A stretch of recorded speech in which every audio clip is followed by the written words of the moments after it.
Imagina el olor, no a pólvora, sino el hedor pesado y agrio de 57.000 cuerpos sucios que cubrió el anillo Sadovoye en julio del 44. No son vencedores los que marchan, es un ejército que fue borrado de la faz de la tierra.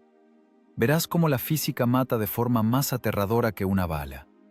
Cuando el hormigón del búnker se desmorona en polvo y el cambio de presión revienta los pulmones y estalla los capilares en los ojos de los oficiales alemanes sentados en total seguridad. Te mostraremos cómo 31.000 cañones convirtieron el paisaje en un escenario lunar, donde la tierra negra se mezcló con restos humanos a una profundidad de 3 metros.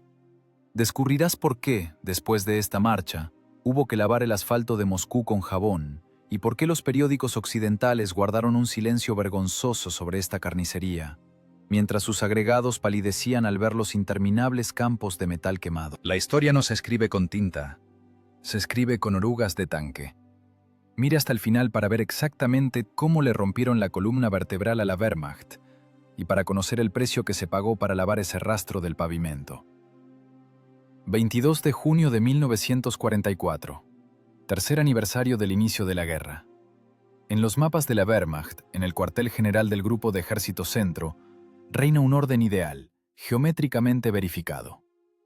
El mariscal de campo Ernst Busch traza con confianza una línea de frente con su lápiz, la cual se ha congelado en forma de un gigantesco balcón que se cierne sobre la Unión Soviética.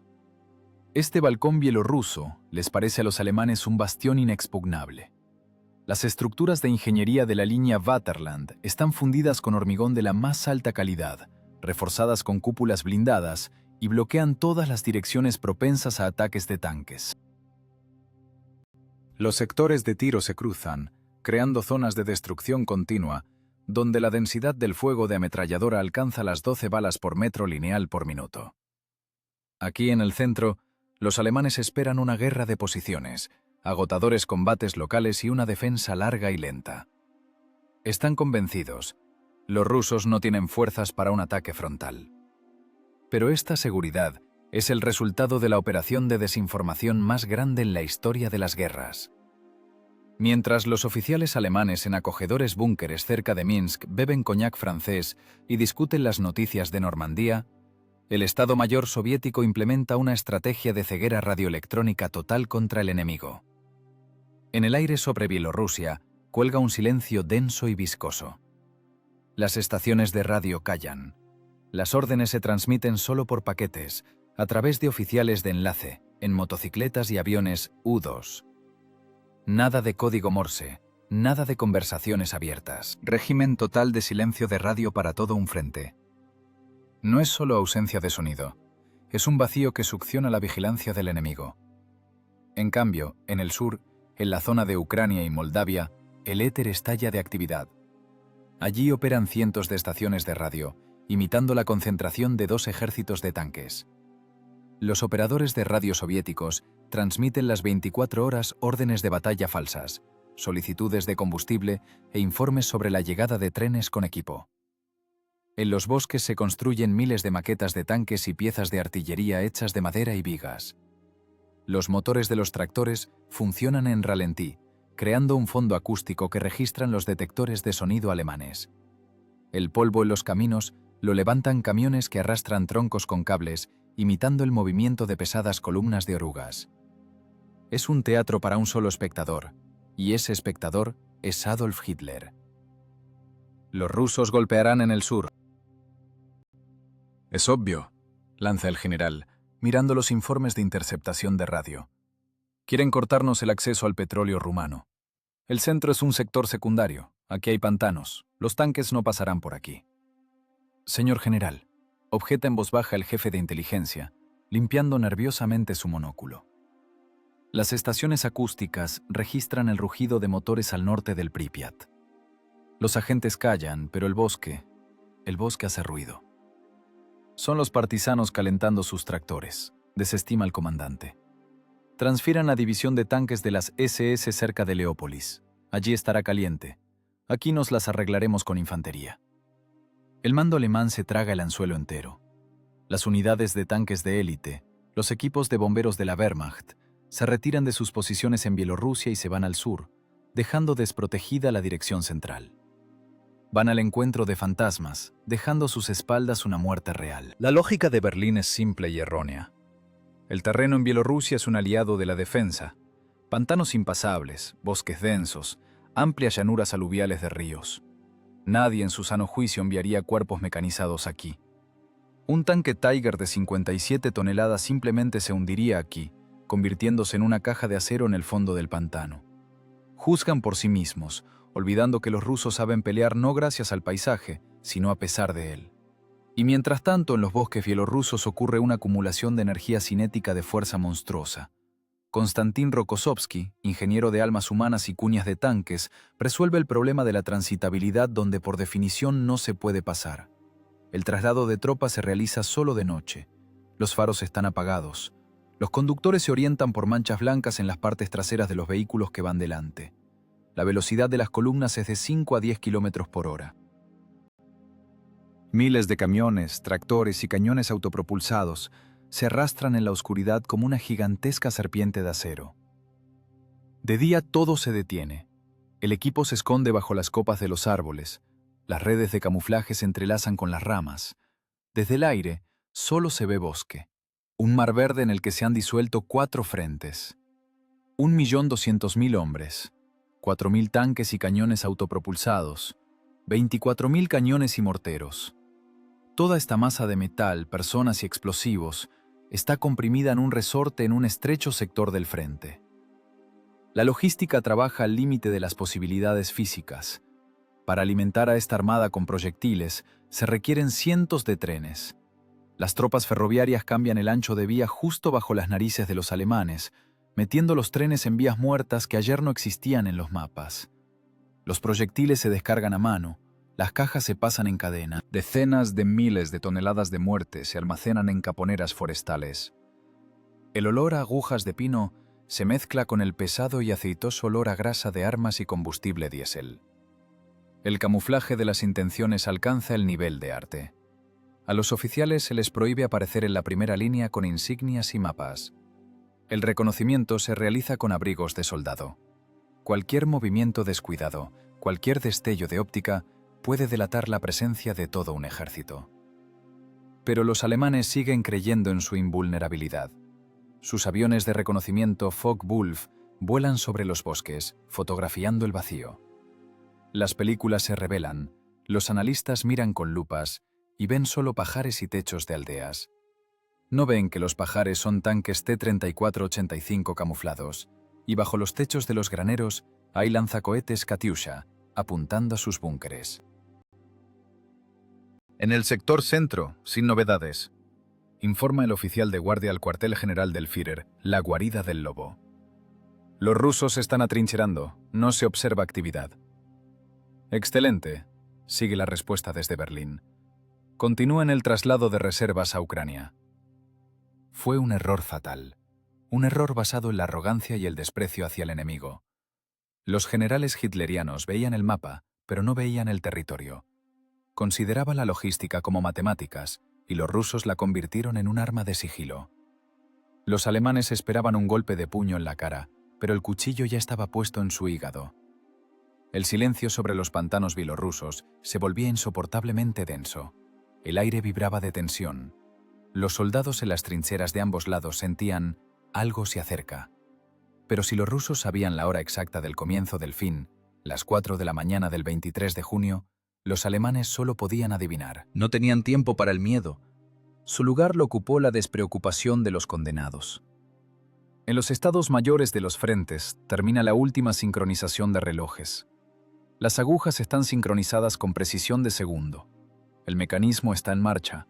Ya no hay cuenta regresiva. La enorme máquina de destrucción, ensamblada de acero, pólvora y voluntad humana, está lista para soltarse de la cadena. La ilusión de calma que tan cuidadosamente crearon durante meses está a punto de desmoronarse en polvo. Pero por ahora, silencio.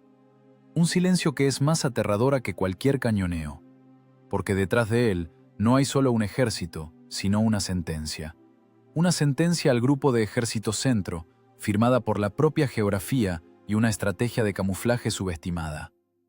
Los alemanes miran con binoculares hacia el este y ven solo el sol naciente, sin sospechar que es el último amanecer para cientos de miles de ellos. Y en el bosque, a 100 metros de sus puestos avanzados, un destacamento partisano ya está colocando cargas de TNT bajo los rieles que conducen a la retaguardia. La operación pasa a la siguiente fase. La mecha sisea en la hierba mojada, contando los últimos segundos del viejo mundo. 20 de junio, noche. Profundidad de la retaguardia alemana. El bosque, que los alemanes consideraban simplemente paisaje, se convierte en un participante activo de las acciones de combate. Aquí no hay frente en el sentido habitual. El frente está en todas partes. Los destacamentos partisanos no son grupos espontáneos de vengadores, son una parte integrada de la máquina militar, fuerzas especiales que trabajan con un cronómetro único con el Estado Mayor General en Moscú. La operación Guerra de Rieles no son pinchazos molestos. Es una amputación total del sistema circulatorio de transporte del Grupo de Ejércitos Centro. ¿Cable verificado? El susurro del comandante del grupo de sabotaje casi no se oye por el ruido del viento.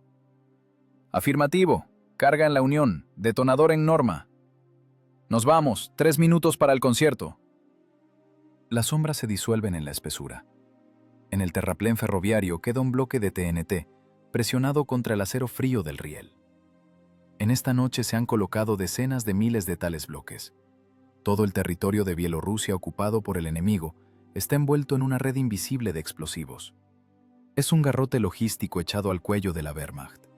Los alemanes duermen en sus trenes. La guardia patrulla las estaciones, segura de que controla la situación. Pero el control es una ilusión.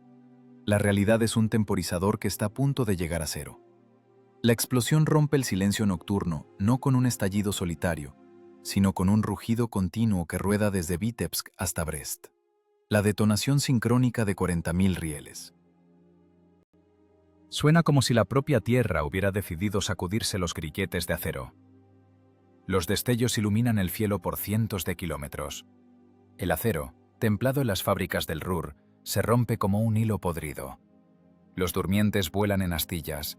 En un segundo, la capacidad de paso de los ferrocarriles cae a cero. No es solo un sabotaje, es parálisis. Un pesado tren de carga con municiones para el tercer ejército Panzer corre hacia el frente a todo vapor. El maquinista mira a la oscuridad, pero la física no se la puede engañar. Rotura de la vía. La locomotora descarrila, enterrando el morro en la grava del terraplén. La inercia de miles de toneladas de metal hace su trabajo. Los vagones, llenos de proyectiles, chocan entre sí, se arrugan como un acordeón, se apilan uno sobre otro, formando pirámides surrealistas de hierro retorcido. El chirrido del metal ahoga los gritos de la gente. A continuación, detona la carga de municiones. Una bola de fuego se eleva sobre el bosque, iluminando la catástrofe con una luz mortecina. «¡Base, responda!», grita un teniente primero alemán al auricular del teléfono de campaña en el tramo cerca de Orsa. «Cuadrante 12-8, tren descarrilado, vías destruidas, necesitamos brigadas de reparación». En respuesta, crujido de interferencias. Las líneas telefónicas están cortadas. Los postes de comunicación están aserrados y yacen a lo largo de los caminos. No hay comunicación. El control se ha perdido. Las guarniciones, dispersas por las estaciones, se encuentran en el vacío. Están ciegas y sordas. Aún no saben que se han convertido en isleños en un océano de bosque hostil. La logística de la Wehrmacht, famosa por su pedantería, se desmorona como un castillo de naipes. El combustible para los tanques que debía llegar por la mañana se termina de quemar en cisternas cerca de Bobruisk. Los proyectiles para la artillería, vitales para repeler el ataque, están esparcidos por los terraplenes cerca de Mogilev. Repuestos, medicamentos, alimentos, todo esto se convierte en un montón de basura. Una división de tanques sin diésel es simplemente un almacén de hierro inmóvil. Una batería de artillería sin proyectiles es una colección de tubos inútiles. El sabotaje no golpea a los soldados, golpea la función del ejército, privándolo de la posibilidad de moverse y disparar. Los batallones de reparación alemanes intentan tapar los agujeros, pero por cada riel restaurado hay una nueva explosión. Los partisanos no se van, controlan las consecuencias. Los francotiradores eliminan a los oficiales que intentan organizar los trabajos. Los zapadores ponen trampa sorpresa en las vías de acceso. Es una guerra de desgaste donde los alemanes no tienen ni oportunidad ni tiempo. El recurso de rieles está agotado. Las reservas de material vial en los almacenes están destruidas. Para restablecer el tráfico se necesitan semanas, y ellos no tienen ni horas. El tráfico hacia Minsk está bloqueado, informa el despachador en el cuartel general de retaguardia. La voz le tiembla. Mira el mapa de ferrocarriles, donde con cruces rojas están marcados los lugares de las explosiones. El mapa está todo rojo. Envíen los trenes por el desvío, a través de Baranovichi. Imposible, señor coronel. El puente fue volado hace 10 minutos. Estamos en un saco. Estrategia de acciones indirectas en absoluto. El asesinato del ejército ocurre incluso antes de que el primer tanque soviético salga a la línea de fuego. Los generales alemanes, acostumbrados a operar con divisiones y cuerpos, se enfrentan a un enemigo al que no se puede rodear, porque está en todas partes. El caos en la retaguardia genera pánico. Los soldados de guardia, que deben proteger las comunicaciones, están desmoralizados. Temen a cada arbusto, a cada sombra. El miedo paraliza la voluntad más rápido que una bala. Es una operación quirúrgica. Los partisanos cortan las extremidades de la Wehrmacht, dejando que el torso se desangre. Un enemigo inmovilizado es un enemigo muerto, simplemente aún no se ha dado cuenta del hecho de su muerte. La acústica de la guerra cambia. En lugar del rítmico traqueteo de las ruedas, el estruendo de metal rompiéndose y el crujido de incendios. El olor a durmientes quemados, impregnados de creosota, se convierte en el olor principal de esta noche. Este hedor tapona los pulmones, se impregna en el uniforme. Olor a catástrofe. Al amanecer el colapso del transporte se vuelve irreversible. Cientos de trenes se han congelado en los tramos, convirtiéndose en blancos perfectos para la aviación de asalto, que llegará un poco más tarde. La máquina de guerra alemana, este mecanismo complejísimo, ajustado durante años, está rota. Los engranajes giran, pero no hay embrague. Los ejes se rompieron, el motor ruge, pero no tira. En el bosque hay silencio. El grupo partisano enrolla los cables de las máquinas detonadoras. Su trabajo está hecho. Hicieron lo principal, detuvieron el tiempo para el enemigo. Ahora los alemanes no pueden maniobrar con reservas. Están encadenados a sus posiciones, como un condenado al poste de fusilamiento. «Regresamos a la base», ordena el mayor. «A continuación trabajarán los dioses de la guerra». Y se van, disolviéndose en la niebla previa al amanecer. Y en el este, tras la línea del frente, los equipos de artillería ya están quitando las fundas de las recámaras de miles de cañones. Los cañones se levantan hacia el cielo, midiendo los ángulos de elevación. Coordenadas de objetivos introducidas. La parálisis es reemplazada por la inevitabilidad de la destrucción. Termina la noche de los saboteadores. Comienza la mañana de los artilleros. Las puertas del infierno están a punto de abrirse, y las llaves de ellas ya han girado en la cerradura. 23 de junio, 5 de la mañana. El aire sobre Bielorrusia es denso y húmedo por la niebla matutina. En las trincheras alemanas de la primera línea de defensa, los soldados se frotan los ojos preparándose para el cambio de guardia. Escuchan el canto de los pájaros, sin sospechar que son los últimos sonidos de la naturaleza viva que perciben. En los relojes de los comandantes de artillería de los 4 frentes soviéticos, los segunderos se congelan verticalmente en la marca de las 12.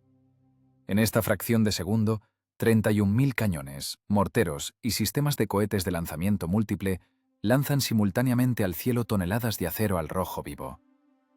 No es un trueno. El trueno es un fenómeno natural que tiene pausas. Aquí no hay pausas. La onda sonora es de tal densidad que se vuelve material. Golpea en el pecho, saca el aire de los pulmones, revienta los capilares en los ojos. El horizonte en el este desaparece, reemplazado por una pared continua de destellos. La preparación de artillería de la Operación Bagration no tiene análogos en la historia por la densidad de fuego. Por 1 kilómetro de frente de ruptura hay hasta 200 cañones. Según los reglamentos de combate, esto ya no es supresión de la defensa, es aniquilación del paisaje. El término arado aquí no es una metáfora, sino una descripción exacta del proceso tecnológico. Los proyectiles muelen el suelo a una profundidad de hasta 3 metros, mezclando tierra negra, arena, alambre de púas, madera de búnkeres y cuerpos humanos en una masa sangrienta homogénea. El primer golpe cae sobre las trincheras y puestos de observación. Los obuses cañones de 152 milímetros ML-20 trabajan sobre el hormigón.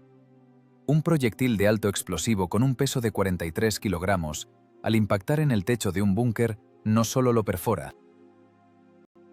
La energía cinética del impacto es tal que el hormigón se desmorona en polvo, y dentro del espacio cerrado surge un área de monstruosa presión excesiva. A la gente adentro no la matan las esquirlas, la mata la física. Los órganos internos se rompen por el cambio de presión, la sangre brota de los oídos y la nariz. Los que no murieron instantáneamente se convierten en cáscaras conmocionadas, privadas de razón y coordinación.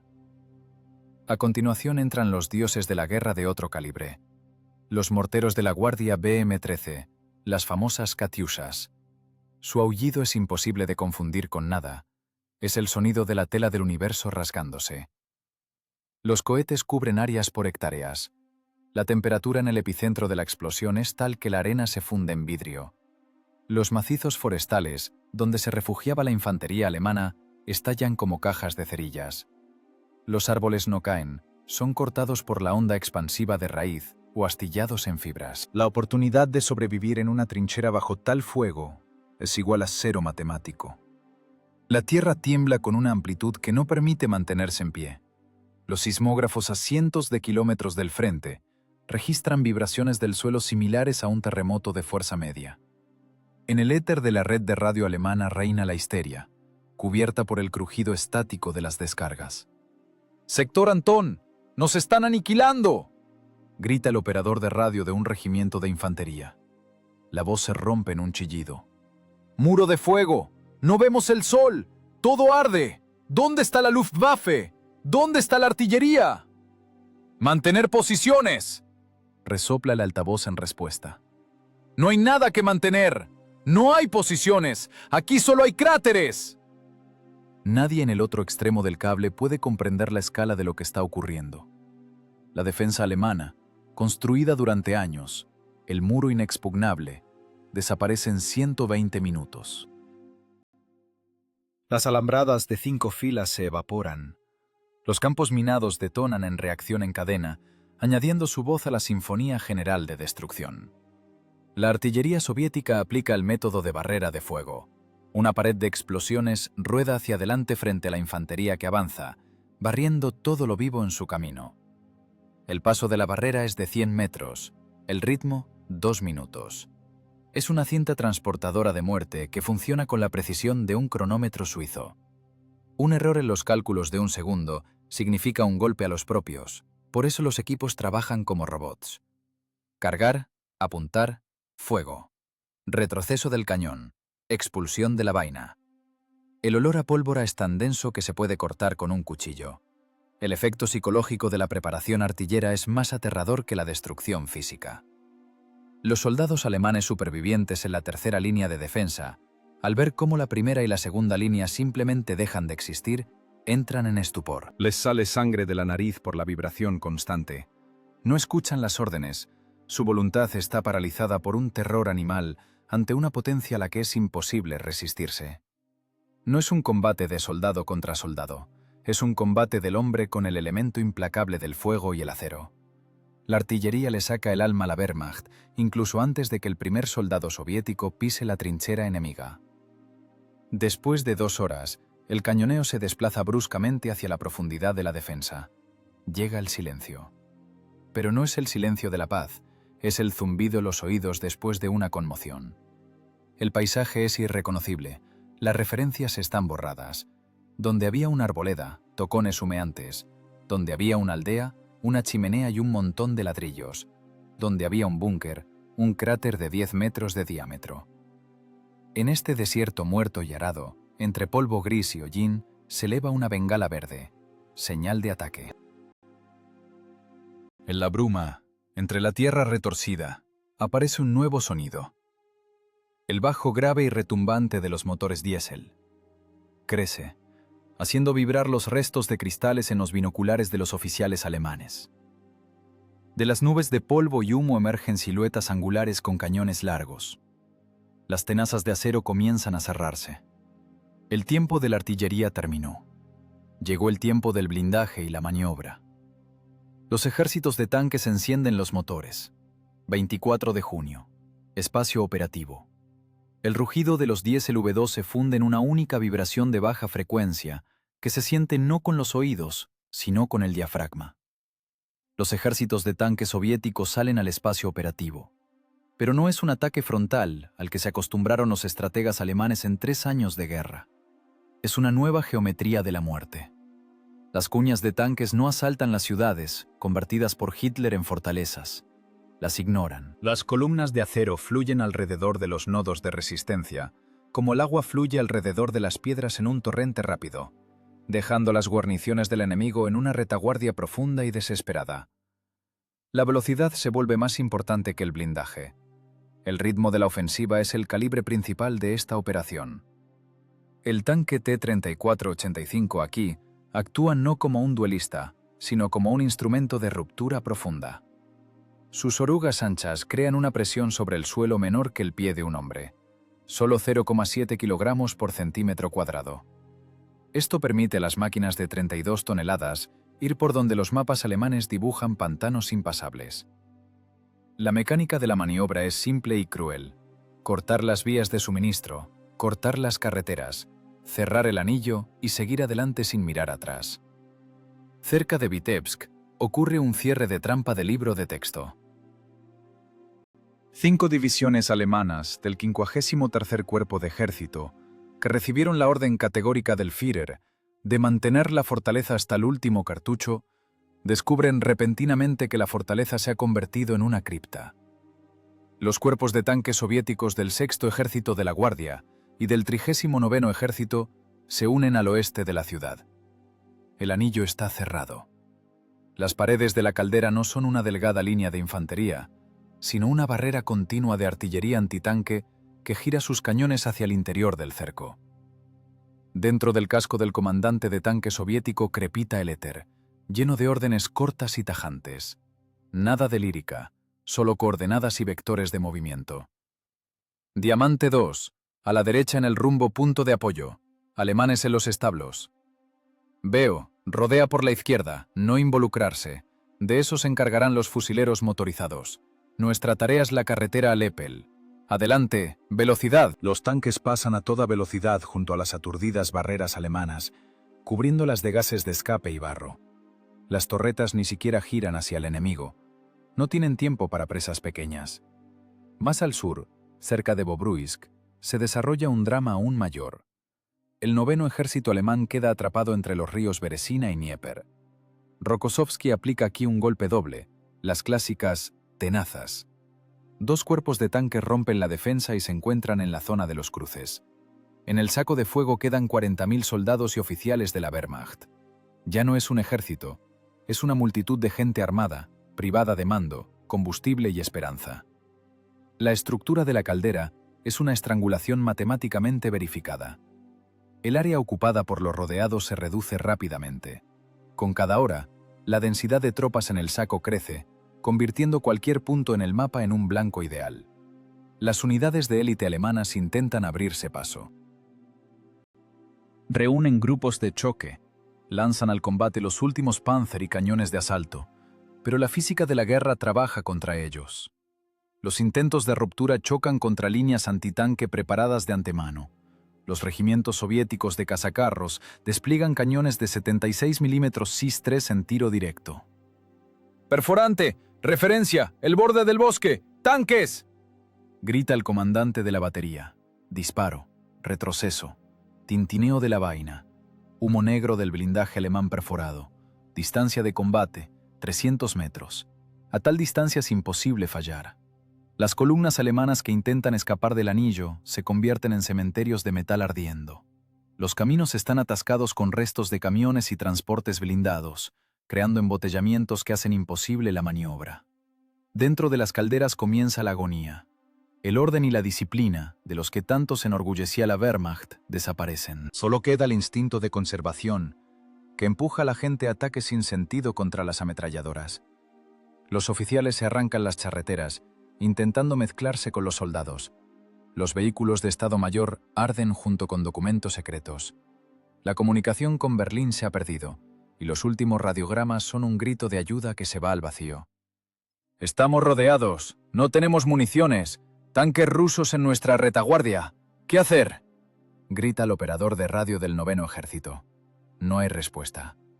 El éter está lleno de órdenes en ruso. La estrategia de las calderas no es solo la destrucción de la fuerza viva, es la destrucción del tiempo del enemigo. Mientras las divisiones rodeadas son molidas hasta convertirse en harina, las fuerzas principales del Ejército Rojo se van lejos hacia el oeste. Los grupos rodeados funcionan como agujeros negros, absorbiendo las reservas de los alemanes que intentan desbloquearlos, pero ni siquiera logran acercarse al anillo exterior del cerco. El espacio para la maniobra del enemigo se comprime al tamaño de una moneda de tierra barrida por el fuego. 27 de junio. La caldera de Bobruisk liquidada. La caldera de Vitebsk limpiada. El camino a Minsk está abierto. En la defensa alemana se abre un agujero de 400 kilómetros de ancho que no hay con qué tapar. Los cuerpos de tanques soviéticos, sin reducir la velocidad, cambian las orugas sobre la marcha y repostan desde las ruedas. Los mecánicos conductores duermen 2 horas al día, apoyando la cabeza en las palancas de control. La vibración del motor reemplaza su pulso, los ojos rojos de polvo y falta de sueño, pero la emoción de la persecución apaga el cansancio. Adelante está la capital de Bielorrusia. La carrera continúa, y el que se detenga, morirá. 28 de junio. El mapa operativo queda irremediablemente obsoleto cada media hora. El concepto de línea del frente desaparece, disolviéndose en el polvo de los caminos rurales. Comienza la carrera de supervivencia más grande en la historia de la Segunda Guerra Mundial.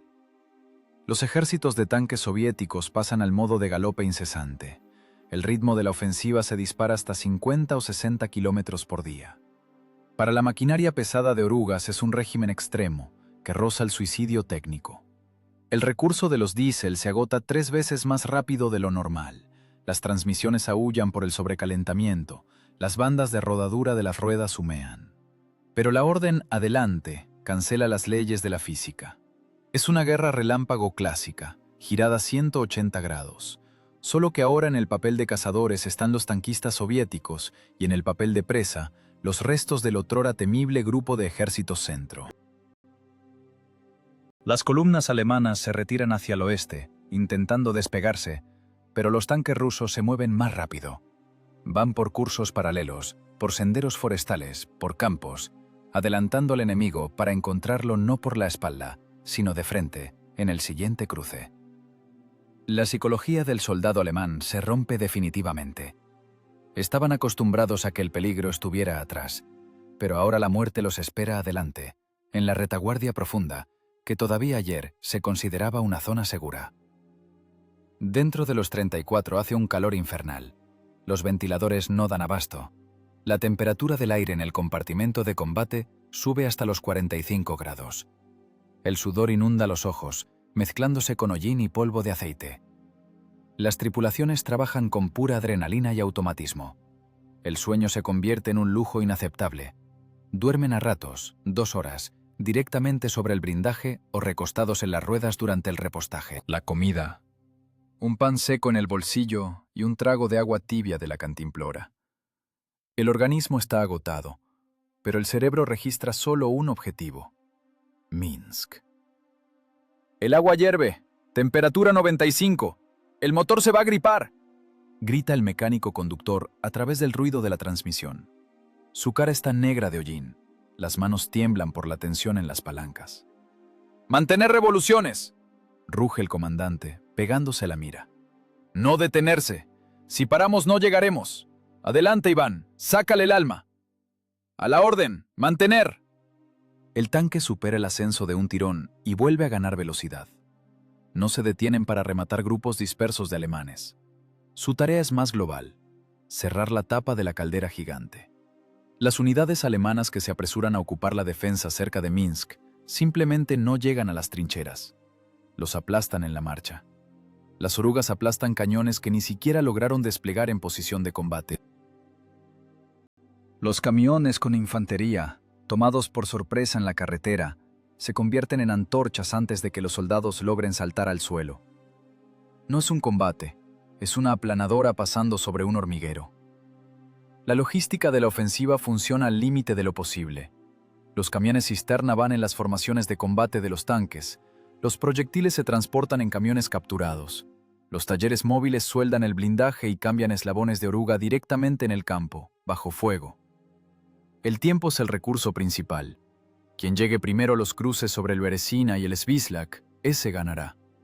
Los alemanes vuelan los puentes, pero los zapadores soviéticos levantan cruces en horas, no en días. Los tanques van por el fondo, con las escotillas cerradas y tubos snorkel, irrumpiendo en la orilla como anfibios de acero, sembrando el pánico con su aparición donde no los esperaban. Hacia el 3 de julio la carrera alcanza el clímax. El quinto ejército de tanques de la Guardia de Rotmistrov desde el norte y el segundo cuerpo de tanques de la Guardia desde el sur se clavan en las afueras de Minsk. La guarnición alemana que se preparaba para una larga defensa resulta cortada en partes en unas pocas horas. Los combates no son por barrios, sino por un paso libre. El blindaje soviético irrumpe en el centro de la ciudad. Tigers y Panthers ardiendo bloquean las avenidas. El chirrido del metal contra el adoquín ahoga los gritos. En este día se cierra la trampa principal. Al este de Minsk, en los bosques, queda rodeada una agrupación de 105.000 hombres del cuarto ejército alemán. Las vías de escape hacia el oeste están cortadas por un torniquete de acero de los cuerpos de tanques soviéticos. Minsk está liberada, pero para los alemanes esto significa no solo la pérdida de la ciudad, significa la pérdida de la salida. El anillo se cerró.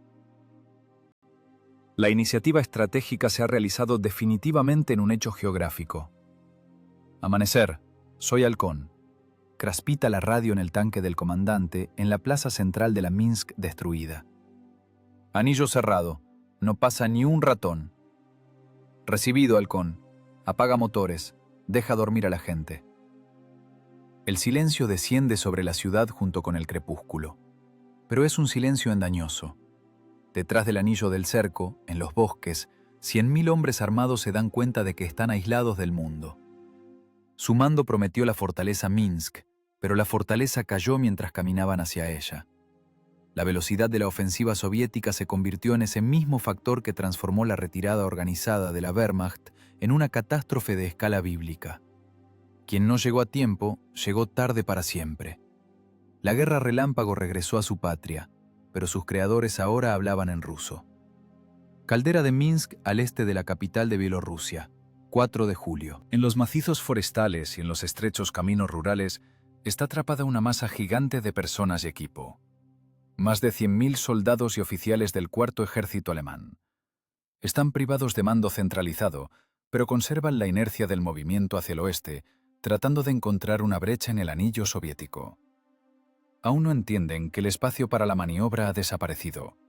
La tierra bajo sus pies ya no les pertenece, y el cielo sobre sus cabezas se convierte en un cadalso. El clima que durante varios días ocultó a los que se retiraban con nubosidad baja se aclara. Llega el tiempo de la aviación. El mando soviético toma la decisión de no arriesgar infantería y tanques en los densos bosques, donde cada arbusto puede ocultar una emboscada. Entra en acción la flota aérea. La aviación de asalto recibe carta blanca para la caza libre. El instrumento principal de esta fase de la operación es el avión IL-2. No es solo una máquina alada, es un tanque volador. Su base es un cuerpo blindado, una bañera de acero que protege el motor y la cabina del piloto del fuego desde tierra.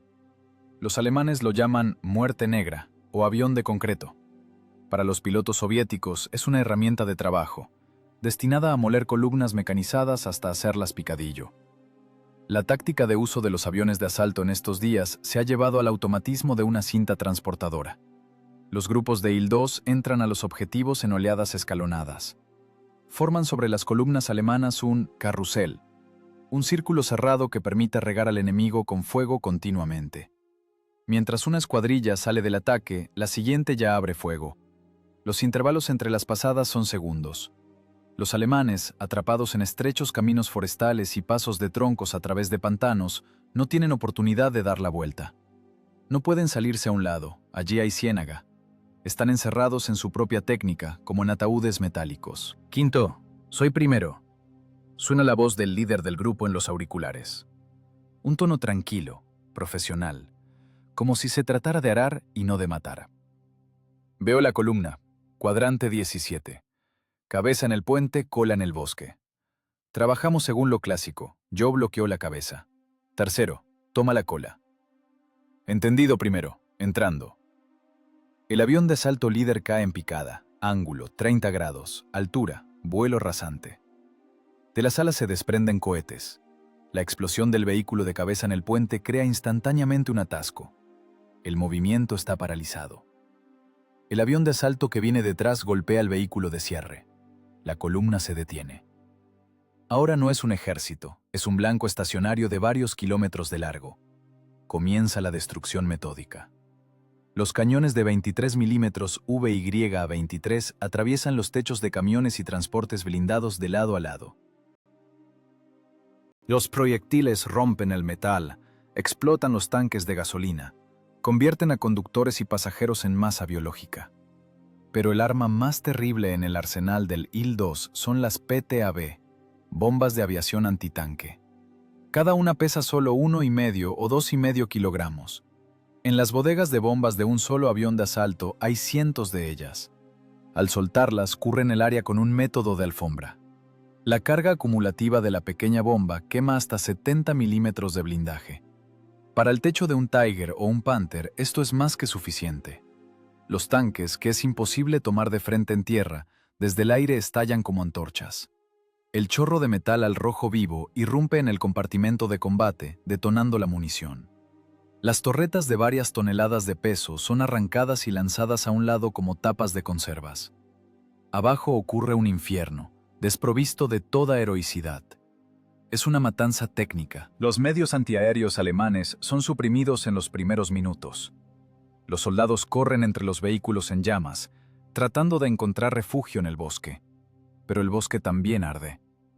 Las bombas de fragmentación ciegan a la infantería escondida en las zanjas.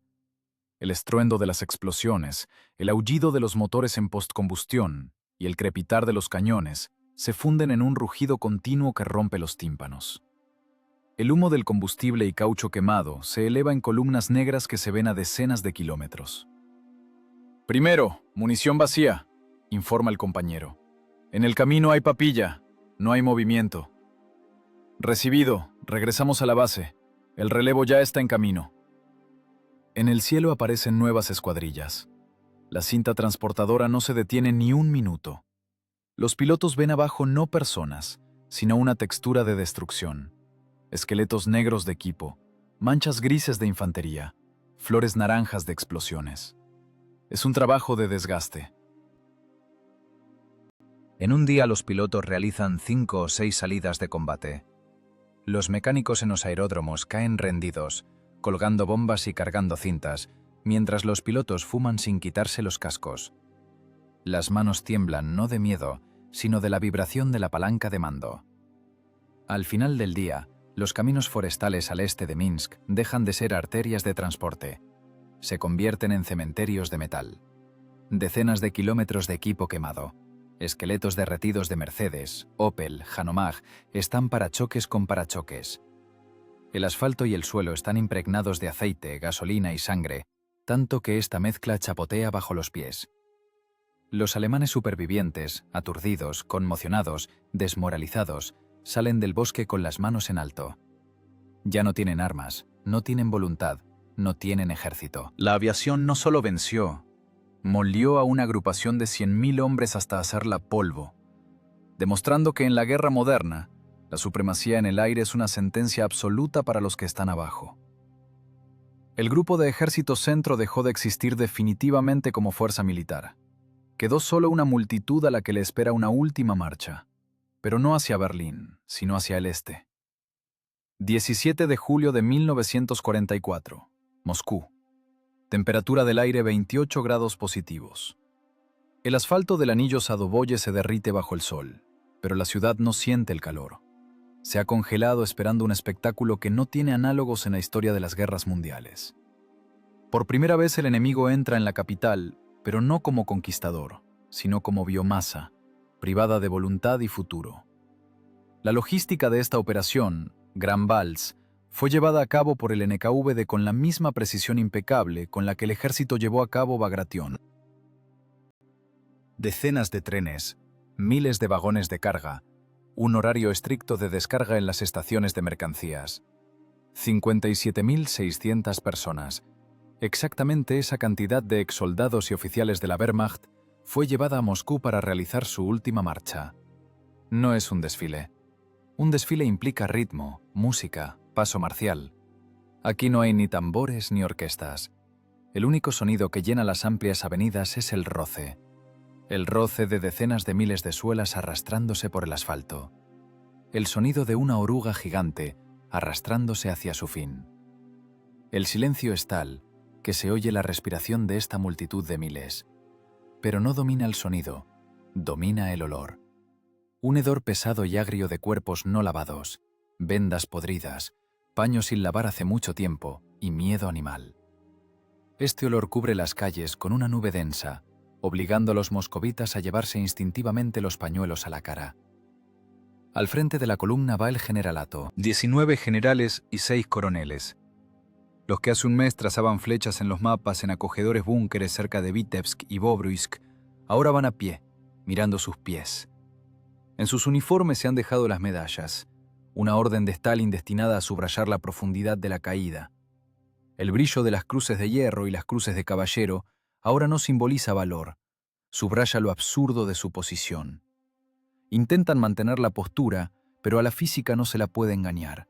Hombros caídos, miradas desenfocadas. Caminan pasando edificios que planeaban volar, por calles que iban a renombrar. Detrás va la masa gris. Aquí no hay división entre unidades de élite y Volkssturm. Tanquistas, infantes, artilleros, comunicadores, todos se mezclaron en un flujo único de vencidos. Ya no son esas bestias rubias de los carteles de propaganda del año 41, con las mangas arremangadas y riendo a los objetivos de las cámaras. Son personas quebradas, muchas de las cuales van descalzas, con los pies envueltos en trapos. El uniforme, una vez perfectamente ajustado, cuelga como un saco, impregnado de sudor y barro de los pantanos bielorrusos. En sus ojos no hay odio. En ellos solo hay vacío y terror animal ante la multitud parada en las aceras. Esperaban represalias, piedras, palos, linchamiento, pero encontraron algo más aterrador: desprecio. Las aceras están llenas de gente, cientos de miles de moscovitas, mujeres, ancianos, adolescentes, trabajadores de turnos nocturnos, médicos, ingenieros. Están parados como una pared densa, creando un corredor vivo. La policía está en una cadena rala, pero no se requiere su intervención. Nadie se lanza sobre los prisioneros. El silencio de la multitud presiona más fuerte que un bombardeo de artillería. Es un silencio pesado, físicamente palpable, de un pueblo que se ha dado cuenta de su fuerza. Miran a los alemanes que pasan no como a personas, sino como a parásitos atrapados, como a un desastre natural que finalmente ha sido puesto bajo control. «Mira, ahí va Hans», dice en voz baja un obrero mayor con gorra, apretando el pasamanos de la valla. Voz tranquila, sin rabia, solo constatación del hecho. ¿Quería tierra de Moscú? Ahí está, que se la trague con las suelas. No son personas, le responde una mujer con cara cansada, abrazando a un niño. Langostas, simplemente langostas. Silencio, los corta un militar con la manga vacía de la guerrera. Que caminen, que recuerden esta ruta, no habrá boleto de regreso. En la multitud de prisioneros se oyen frases cortas, lanzadas en susurro. Los soldados alemanes temen levantar la vista. ¿A dónde nos llevan? ¿A Siberia? Cállate, Kurt, solo camina. Si te caes, te disparan. Mira esas casas, están enteras. Goebbels mintió. Moscú está en pie. Perdimos incluso antes de empezar. La marcha dura horas. Un río gris interminable fluye por el anillo Sadoboye. Gira hacia las estaciones. se divide en flujos, pero la culminación de este acto llega al final. Detrás de las columnas de cierre de prisioneros no aparecen escoltas, sino maquinaria de servicios comunales. Camiones de riego, sus cepillos giran, los chorros de agua a alta presión golpean el asfalto. Es el acto supremo de purificación simbólica. El agua lava la suciedad, el polvo, y ese mismo olor a miedo dejado por el ejército enemigo. El asfalto vuelve a ser negro y limpio. El rastro de 57.000 ocupantes se borra en unos minutos. Para los observadores occidentales presentes en la marcha, es un shock. Los agregados militares de Estados Unidos y Gran Bretaña miran este desfile desde los balcones de embajadas y hoteles. Ven la escala de la catástrofe de la Wehrmacht con sus propios ojos.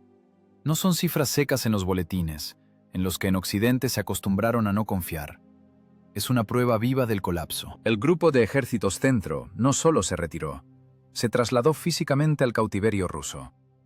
El mito sobre la invencibilidad de la máquina militar alemana finalmente se fue por el desagüe de las calles de Moscú, junto con el agua sucia de los camiones de riego.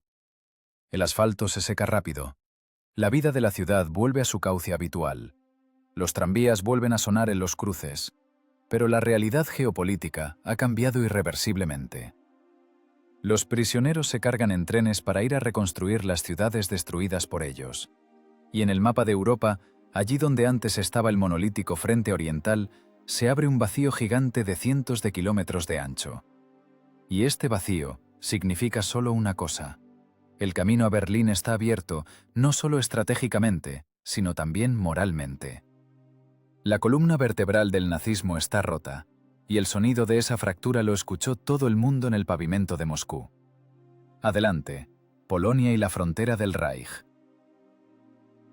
La guerra pasa a la fase de retribución.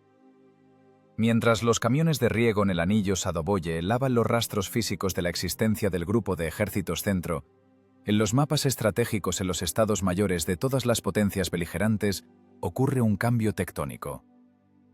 La geografía de la guerra cambia instantánea e irreversiblemente. En el centro del frente oriental, allí donde hace 2 semanas estaba el monolito de hormigón de la defensa alemana, ahora se abre un vacío. No es solo una ruptura, es un agujero de 400 kilómetros de ancho. La distancia de Polotsk a Bobruisk representa ahora unas puertas abiertas por las que entran sin llamar los ejércitos de tanques soviéticos. No hay con qué tapar esta brecha. La Wehrmacht ya no tiene reservas estratégicas en esta dirección. Vacío absoluto. Ya no es una crisis operativa, es una catástrofe de escala planetaria. El frente que los alemanes mantuvieron durante años se derrumba según el principio del dominó. La destrucción del eje central lleva al inevitable colapso de los francos. El grupo de ejércitos norte, presionado contra el Báltico, se encuentra en una posición crítica. Sus comunicaciones están cortadas, queda colgando en el aire, esperando un corte inevitable en Curlandia. En el sur, el grupo de ejércitos Ucrania Norte también deja sus flancos al descubierto. Todo el arco gigante del frente desde el mar Báltico hasta los Cárpatos comienza a crujir y desmoronarse en pedazos.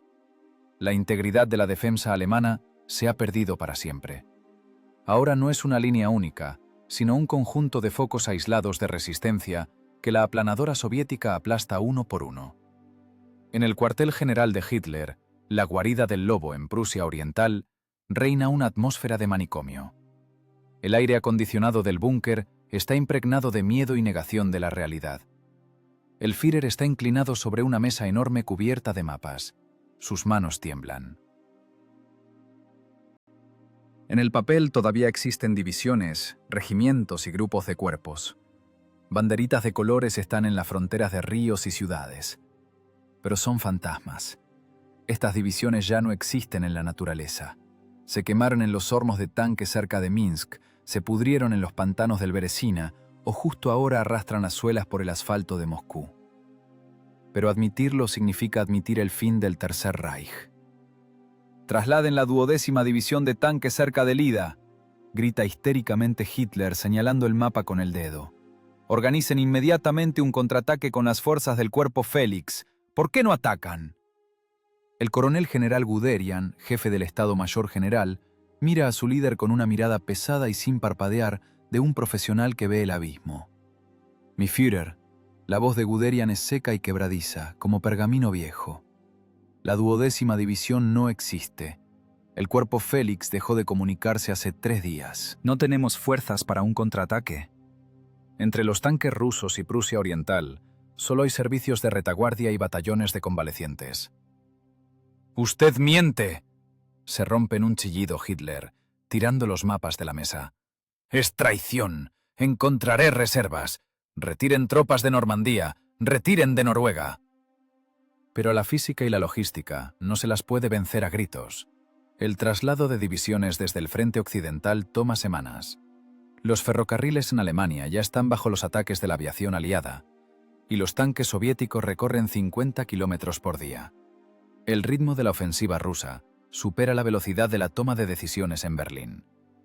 Mientras el Estado Mayor alemán dibuja una línea de defensa en un río, las vanguardias soviéticas ya están cruzando el siguiente, situado a 100 kilómetros más al oeste. Las órdenes desde Berlín llegan al vacío. Ya no hay destinatarios. Los estados mayores de los ejércitos están destruidos o huyen, perdiendo documentos y máquinas de cifrado. El control de las tropas en el este se ha perdido definitivamente. Al mismo tiempo, en Londres y Washington ocurre una fría vuelta a la realidad. Los aliados, que acaban de desembarcar en Normandía y se han atascado en duros combates en los bocages de Francia, miran con asombro hacia el este. Ven un mapa donde la pintura roja inunda Europa con una velocidad aterradora. Las pérdidas de la Wehrmacht en la Operación Bagration superan las pérdidas en Stalingrado. Es la destrucción de la parte más capaz del ejército alemán. Los analistas militares del Pentágono y del Foreign Office ponen sobre las mesas del presidente y del primer ministro informes con la misma conclusión. La Unión Soviética es capaz de terminar la guerra sola. Si no aceleramos, los rusos estarán tomando té a orillas del Rin antes de que nosotros lleguemos a París. Observa sombríamente un oficial británico del Estado Mayor de Planificación, mirando los informes. El grupo de ejército centro no existe. El camino a Berlín está abierto. Es una línea recta, caballeros. Y en esta línea no hay nada que pueda detener a la máquina roja. El equilibrio geopolítico se desplaza con el estruendo de un muro derrumbado. El mito de que Alemania y la URSS se agotarían mutuamente durante años se desmorona. La URSS demuestra no solo superioridad numérica, sino dominio cualitativo en estrategia. Bagration es una obra maestra del arte militar, donde la fuerza bruta fue solo un instrumento de un plan sutil. El Estado Mayor General soviético superó a la escuela militar prusiana en su propio campo. Ahora la cuestión no es quién ganará, sino dónde se detendrá el vencedor.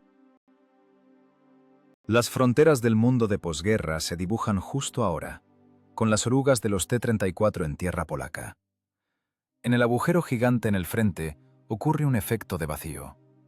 Los restos de las tropas alemanas son succionados a este remolino de caos. Grupos dispersos intentan abrirse paso hacia el oeste, pero chocan contra nuevas y nuevas unidades soviéticas. El frente rueda hacia atrás, dejando tras de sí cientos de kilómetros de territorio liberado. Vilna, Brest, Kaunas. Las ciudades caen como frutas demasiado maduras. La estrategia alemana de Festung, ciudades fortaleza, resulta suicida. Las guarniciones, dejadas para proteger estos nodos, simplemente son rodeadas y destruidas. Hitler prohíbe la retirada, firmando así la sentencia de muerte a decenas de miles más de sus soldados.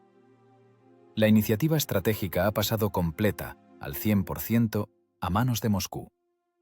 Berlín ya no dicta las condiciones, solo reacciona, y con un retraso fatal. La operación Bagration rompió no solo la columna vertebral de la Wehrmacht, rompió la fe de la nación alemana en la posibilidad de un empate. Adelante se vislumbra solo la capitulación incondicional, pero mientras tanto, en el oeste, los periódicos están llenos de titulares sobre Normandía, tratando de tapar el estruendo del frente oriental. Comienza una nueva batalla, la batalla por la interpretación de la historia. Batalla de narrativas, donde la verdad de las cifras y los mapas chocará con la conveniencia política. Londres y Washington celebran. Las páginas de los principales periódicos del mundo libre están ocupadas por un tema: Normandía. El 6 de junio de 1944, es declarado el día en que la historia dio marcha atrás. Los fotógrafos toman fotos de chicos valientes desembarcando en la playa Omaha. Los reporteros transmiten ensayos heroicos sobre combates en los setos vivos de Francia. Para el ciudadano común en Nueva York o Manchester, la guerra parece una crónica en blanco y negro de la marcha triunfal de la democracia.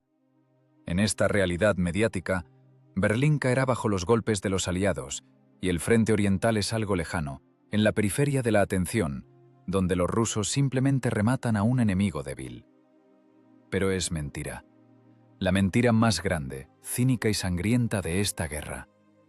La verdad, que silencian diligentemente en las altas oficinas a orillas del Támesis y el Potomac, está goteando sangre en el barro bielorruso. La verdad radica en la seca contabilidad de la muerte. Mientras los aliados roen la defensa de los alemanes en Francia, avanzando kilómetros, el ejército rojo en Bielorrusia destruye divisiones al por mayor, avanzando cientos de kilómetros. La escala de los eventos es incomparable. La Operación Overlord es una compleja operación de desembarco. La Operación Bagration es la destrucción estratégica de la fuerza de combate principal de la Alemania nazi. La estadística es una cosa obstinada y cruel. En Stalingrado, que todo el mundo considera el símbolo de la catástrofe alemana, la Wehrmacht perdió, según diferentes estimaciones, alrededor de 300.000 personas. En el curso de la Operación Bagration, las pérdidas de Alemania superan las 400.000 entre muertos, heridos y prisioneros solo en las primeras semanas. No es solo una derrota. Es la eliminación total de la realidad de todo un grupo de ejércitos. 17 divisiones y 3 brigadas destruidas completamente. 50 divisiones perdieron más de la mitad de sus efectivos. Es un agujero en el presupuesto de la guerra que es imposible cerrar. Pero en las portadas del Times escriben sobre esto en letra pequeña en la tercera página. El bloqueo informativo en Occidente tiene un objetivo pragmático. Reconocer la verdadera escala del éxito de la Unión Soviética significa reconocer su dominio absoluto en Europa. Los políticos en Londres entienden, si le cuentan a su elector la verdad sobre quién está moliendo exactamente la columna vertebral al nazismo, después de la guerra será difícil explicar por qué hay que enemistarse con los rusos. Por eso se activa el filtro. Los éxitos del Ejército Rojo se presentan como consecuencia natural del debilitamiento de Alemania debido a la apertura del Segundo Frente. Es una guerra de narrativas, donde la tinta de los periodistas intenta reescribir la sangre de los soldados. En el búnker del Estado Mayor del Tercer Frente bielorruso arde una lámpara de queroseno. Un mayor de inteligencia, sin afeitar, con los ojos rojos por la falta de sueño, tira sobre la mesa un paquete de periódicos alemanes capturados y un número reciente de Pravda con reimpresiones de la prensa aliada. Lee, dice roncamente al capitán artillero. Los aliados libran duros combates por Caen. Duros combates. 2 regimientos pisotean en el mismo lugar una semana. ¿Y nosotros? El capitán lía un cigarrillo, sus dedos negros de hollín de pólvora. Y nosotros ya no tenemos grupo de ejército centro. Físicamente no existe. Pero para ellos, al parecer, son combates locales. No importa. El artillero da una calada, soltando un chorro de humo acre hacia el techo bajo. Los periódicos mienten, los mapas no mienten. Nosotros estamos en Minsk, ellos ni siquiera están en París. La historia no se escribe con tinta mayor, se escribe con orugas. Y aún así es ofensivo. El mayor sonríe, pero los ojos permanecen fríos. Nosotros aquí estamos enrollando tripas en las orugas y ellos abren champán. Que beban. Todavía tienen que repartir Berlín con nosotros. Veremos quién tiene la resaca más pesada. La propaganda alemana se encuentra en un estado aún más esquizofrénico. Joseph Goebbels, el gran arquitecto de la mentira, está acorralado. No puede admitir que el frente oriental se derrumbó. En los informes del alto mando de la Wehrmacht se utilizan términos como alineación de la línea del frente, retirada planificada, reducción de la línea de defensa. Pero el ciudadano alemán no es idiota. Ve que la alineación ocurre ya en las fronteras de Prusia Oriental. Las notificaciones de muerte llegan no de a una, sino en paquetes. En cada ciudad alemana hay familias que dejaron de recibir cartas de padres e hijos que servían en el grupo de ejércitos centro. El correo calla, porque no hay a quien escribir. En este silencio nace el verdadero terror de la nación alemana. Entienden que los rusos vienen. Y no vienen como en el 41, en multitud y con rifles para 3, como les mintieron. Vienen como una máquina de matar despiadada y tecnocrática. Los alemanes escuchan la radio, donde voces animadas hablan de defensa heroica, pero luego miran el mapa y ven que entre los tanques rusos y sus casas no hay nada. El miedo a la retribución se vuelve tangible. Saben lo que hicieron en el este.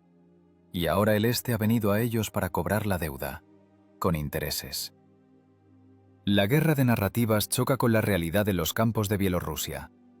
Aquí, entre el equipo destruido y miles de cadáveres no recogidos en uniformes gris ratón, cualquier mentira se desmorona.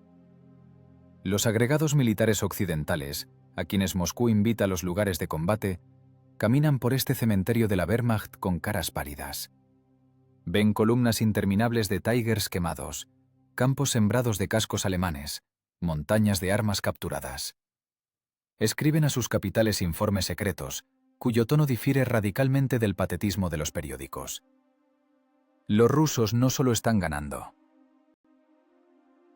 Están destruyendo el potencial militar de Alemania con la eficiencia de una prensa industrial. Si no aceleramos el avance, Stalin dictará las condiciones de paz unilateralmente, escribe un coronel británico en un mensaje cifrado a Londres. El cambio geopolítico ocurre exactamente aquí, no en Normandía, no en Italia, no en el Pacífico. El destino de la Europa de posguerra se decide en los bosques bielorrusos. Aquí la Unión Soviética demuestra su derecho de superpotencia no con declaraciones, sino con el tonelaje de fuerza enemiga destruida. Cada kilómetro de avance hacia el oeste es un argumento que es imposible disputar en futuras conferencias. Bagration se convierte en el factor que rompe no solo al ejército alemán, sino también la arrogancia de los aliados. Se ven obligados a contar con una fuerza capaz de borrar de la faz de la tierra una agrupación millonaria del enemigo en un mes. Pero para los soldados en las trincheras, la geopolítica no es importante. Les importa otra cosa. Ven cómo cambia el enemigo. Los prisioneros alemanes ya no miran con altivez. En sus ojos hay sumisión de ganado llevado al matadero. El mito de la superioridad racial está pisoteado en el barro por las botas de la infantería soviética. Y esa es la verdad principal de la guerra. La verdad de que la fuerza no está en palabras fuertes y titulares bonitos, sino en la capacidad de hacer el trabajo pesado, sucio y mortal mejor que tu enemigo.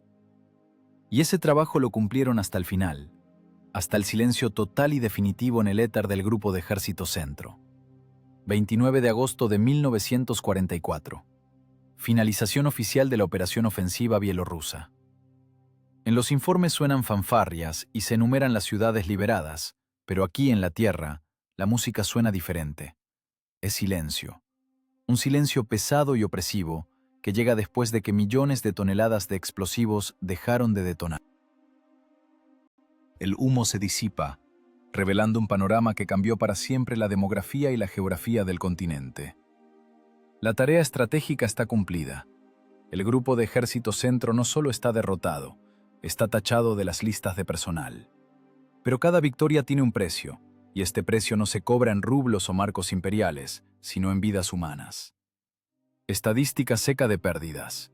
178.555 soldados y oficiales soviéticos. Pérdidas irrecuperables. No es solo una cifra en un registro de archivo.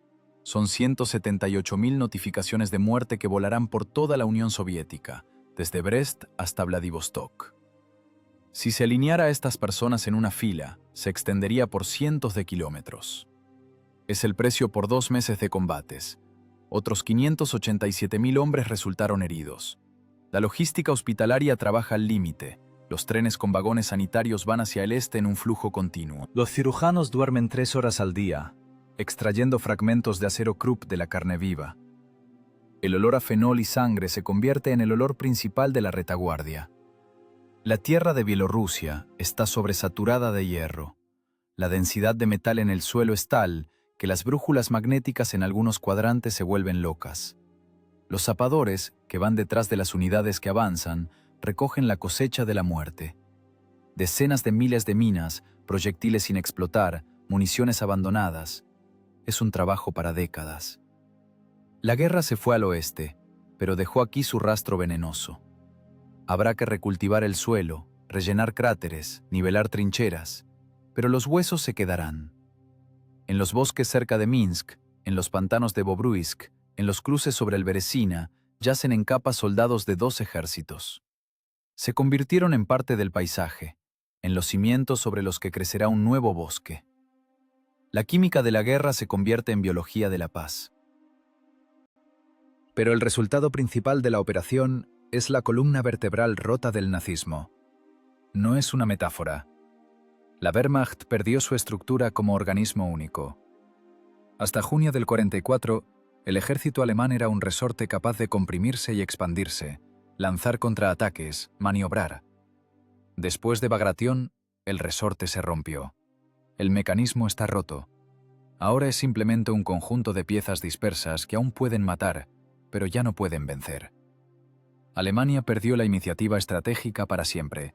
Ya no eligen dónde aceptar el combate. Solo tapan agujeros con cuerpos del Volkssturm y las juventudes hitlerianas.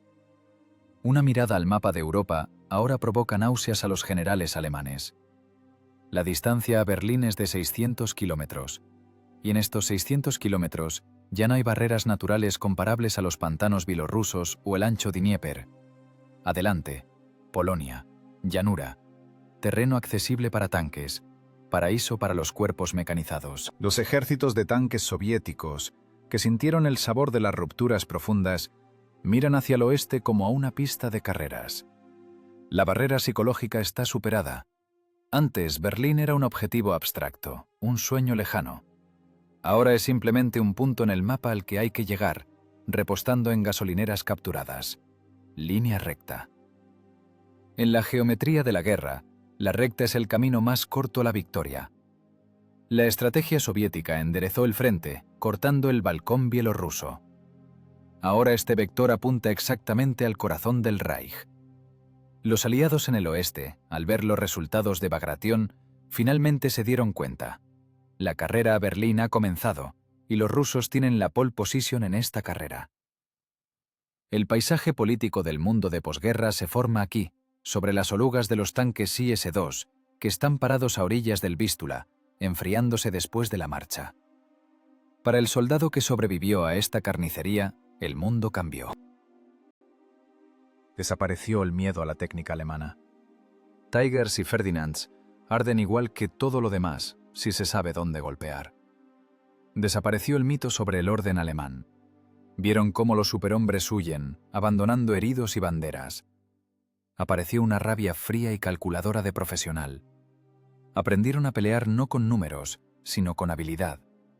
Camuflaje, inteligencia, interacción de las ramas del ejército. Ahora no son líneas del reglamento, son instintos grabados en la subcorteza. El ejército del año 41, que moría en calderas, renació en el ejército del 44, que crea estas calderas. Esta victoria está pagada con una moneda terrible. Nosotros, que vivimos hoy, caminamos sobre tierra que fue comprada a la muerte a una tasa de 1 a 1. Cada kilómetro de territorio liberado es una vida interrumpida de alguien. No es patetismo. Es la física de la existencia de la nación. Existimos solo porque 178.000 personas se quedaron yaciendo en la tierra bielorrusa, asegurando con sus cuerpos el paso de las coñas de tanques. Su muerte se convirtió en combustible para nuestro futuro. Es un cimiento. Es invisible, está oculto bajo una capa de tiempo y asfalto, pero sostiene todo el peso de nuestra realidad. La operación Bagration ha terminado. La catástrofe de la Wehrmacht se ha consumado. La historia pasó una página escrita con sangre y abrió una nueva, el capítulo del final. Por delante aún habrá duros combates. Estará Varsovia, estará Budapest, estarán las colinas de Shiloh. La bestia aún gruñe, es peligrosa en su agonía, pero el resultado está predeterminado. La sentencia fue dictada y firmada en junio-agosto del 44. La ejecución de la sentencia es solo una cuestión de tiempo y logística. Los tanques encienden los motores, la infantería se acomoda las mochilas, la artillería se retira de las posiciones. El camino a Berlín está abierto, El movimiento continúa.